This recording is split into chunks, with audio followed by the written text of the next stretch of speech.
That's his club foot. This one here, This yeah. one, yeah. And then your standard foot here is a little bit more rounder and bigger. Now look at the difference in the heels. We worked really hard to get the heels on this one to match.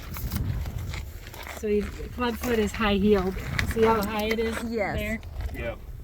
And what happens is there's a check ligament in here, and it can either be from when they're a baby or an injury, but that check ligament will stop growing, and so it stops and it doesn't allow the back of the foot to drop any lower. So what happens is the heel compensates and grows a lot of heel in the foot to compensate that. So they can do surgeries where they can go in and cut that tendon. I have a friend who successfully did that surgery on an endurance horse. Yeah, I have a Mustang that I work on that they've done it too.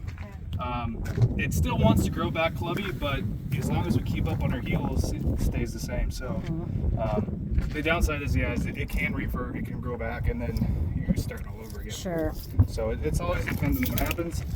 And then I'm just measuring his knees, because if you get one foot that's higher and one foot that's lower, even your knees are going to be offset, and then that affects the shoulders and everything else in a horse. Oh, sure. So that makes sense. That's another thing too, where we're lowering the foot. And then when I'm shoeing, I like to start with the club foot, because if you come over here and you trim this foot to whatever you think it should be, you already know it's a lower angle. So it's better to do this foot here, get it to a lower angle, and then try to match that angle to that one. Right. Because if you try to match this angle to that, you're not going to make it. It's not gonna, there's no way. You cannot cut enough heel off that foot. There's a point where that's just as much as you're going to get.